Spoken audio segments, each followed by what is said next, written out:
Not sure what kind of bender you're using. I usually tubing benders, but they're all basically like this. I'll just do a small piece of 3/8 here.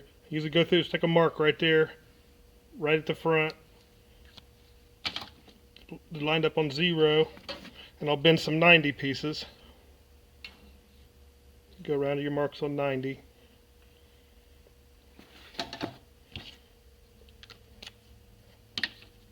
Then I usually cut this off like right in here also.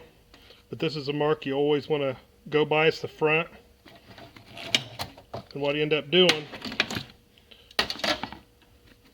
that way in there I've got some, see there's some I've already got made up, and the 45. So I'm running down the card, I know 6 inches farther down here, I got to have a kick. My 45s are made up and marked.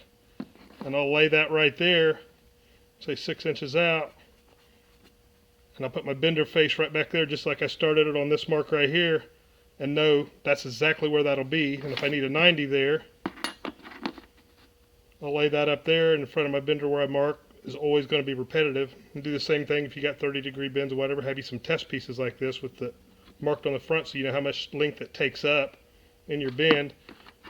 And always make sure you know which direction you need to go, if you need to kick up or down or this way, of course, when you put it in a bender and bend it. It works the same for all the benders.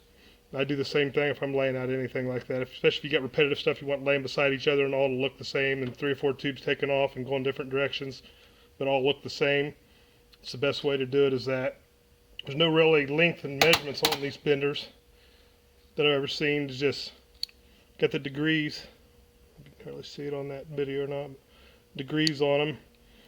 And they all take up a little bit different span. Like you said, the bigger they are, the 5/8 and a 1/2 inch, and the stainless, a little tougher to bend, but the same principle works. Just mark right there on the face of the bender where you bend it. And like I said, you can go all the way around 180-degree do loops. They work really well. So that's the way I've always done it. Why I was taught when we were doing machine building and stuff, because they all had to look the same when the customer sees them. They wanted them all laying there, looking the same and beside each other and taken off. So you can make it predictable just by using the same piece with your bender. Just make a test one with every bender you got. No matter what kind of bender you got, it'll work the same way, just off the front of it where you start your bend. Make your mark, do your bend, cut that piece about yay long, keep it. Use it for layout tool, whatever you're laying up against. Should get you in the ballpark.